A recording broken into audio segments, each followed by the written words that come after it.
What do you get when you cross a mentally ill loner in a society that I've already done that bit, John. Oh, okay. My mother always tells me to smile and put on a happy... We've done that one too. So I used to think my life was a tragedy. Did it? Can you introduce me as Joker? Done. All I have are negative thoughts?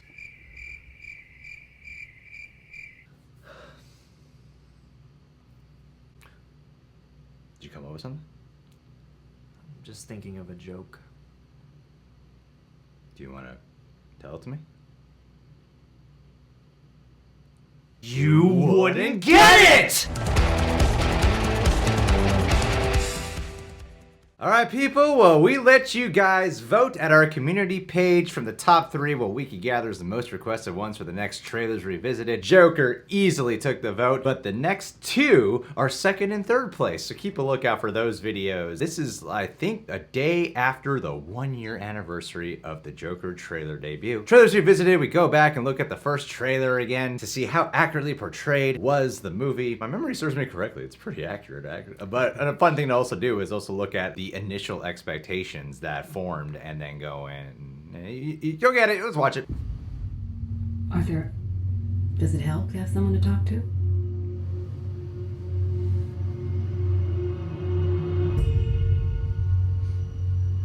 My mother always tells me to smile and put on a happy face. She told me I had a purpose. To bring laughter and joy to the world.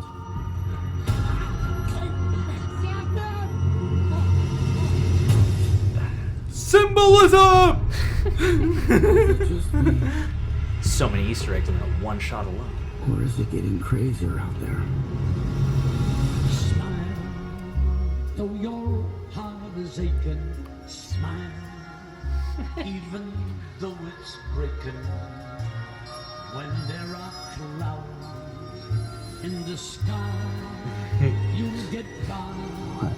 If you smile to your fear and sorrow, smile, and maybe tomorrow you'll like this that worthwhile.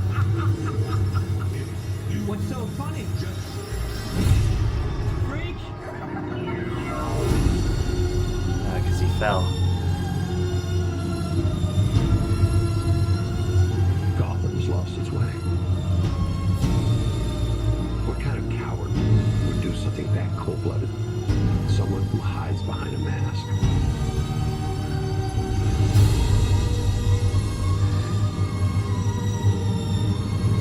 It's funny looking back at this and thinking about how I thought these sequences would play out. Yeah. It's kind of the main thing with this. Now I realize it's a comedy. And I remember hearing that line in the movie, going, oh man, he's saying that right before he kills his mother. Yeah. Which was like a surprising thing to discover. And an alternate take. You Yeah. just And also the last thing I was expecting was that song when he walks down the hallway in the actual movie. Yeah. Because this fits so perfectly that I just always associated that moment with this trailer. That when we got to hear in the actual movie where he's walking down the hall and goes down the stairs. And it's Gary Glitter instead. Yeah, I was actually, it took me a while to readjust to it because I don't know about you guys, but I constantly rewatched this trailer on my own time. Before the movie came out, I was kind of addicted to it. And then watching that scene,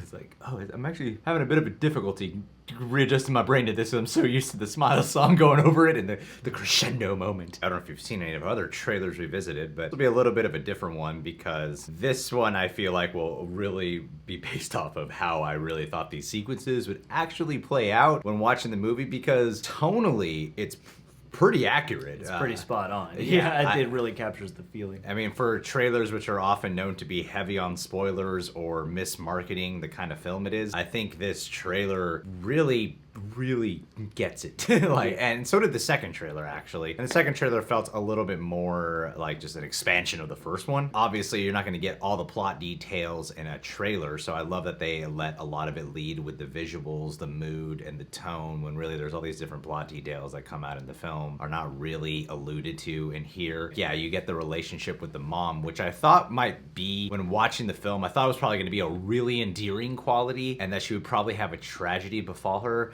and then he'd lose it. And I think a lot of people thought that he would like lose his mind because he just lost his mother to some tragic event, which she does die in a tragic way. But they take this line, which obviously is hinting at him morphing into, from Arthur Fleck into Joker. I used to think that my life was a tragedy, but now I realize it's a comedy. But I don't think anyone thought, he's probably saying that when he's putting a pillow over his mom's face, right? Yeah, seriously. And that's part of the fun, I think, of this particular set of trailers, just this one alone for now. You do get so many switcheroos, feel like, with this movie especially, because there are so many things that when isolated, and so many lines of dialogue, too, that when isolated just don't clue you into the context. I think they are getting more conscientious as we push forward in marketing with choosing those moments and isolating those moments, because especially this film has a lot of direct quotables that people have latched onto. And again, kind of like we were touching on in the last trailers revisited, is some of the most iconic moments here are alternate takes. I used to think that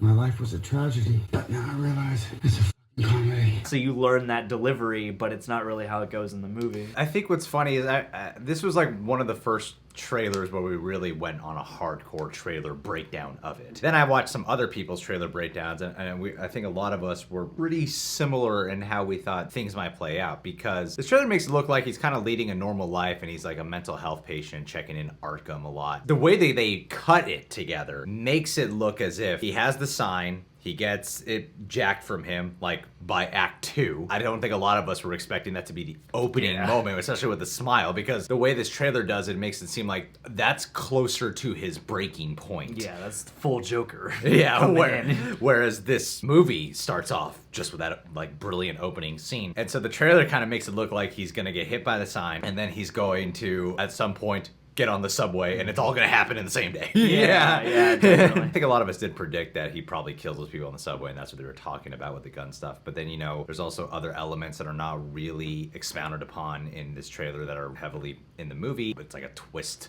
plot point, though. Is he related to the Waynes? You know, like, that's a big moment. You see the trailer footage, like, why is he punching Arthur Fleck? But no one was thinking that might be the case. Yeah. And I think a lot of us also thought when he visits Bruce Wayne that might be post-Joker. Like, post after he's already evolved. You know? Yeah, well, and also, too, I think some of the riot and civil unrest sequences hit in a different way in the actual film. When I watched the trailers back then, I remembered thinking that he gave rise to all of these riots and people, but I thought that he was more embracing it earlier on, especially the way they sliced together the footage of when he's looking at stuff. I don't remember if I thought it was purposeful or accidental, but it did come across like he was embracing the rise. But then when you watch the movie, he seems to kind of resist it. Do I look like the kind of clown that could start a movement? He's very separate from it. Yeah, it seems like there's this happening so accidentally, even though he was a big start of it. Yeah. It seemed like it's so its own thing happening that's building up. As that's growing, so is Joker growing, and then by the end, then he truly embraces that symbolism, that icon that he has become in these people's eyes. The trailer kind of makes it look like he's doing that, and that he's like kind of the leader of the revolt in some way. Yeah, and I think on top of that point, this trailer does, at least to me, initially hint at the idea that he's going to become the confident Joker, who has that, always laughing, always upbeat kind of thing, whereas never in this movie does he reach a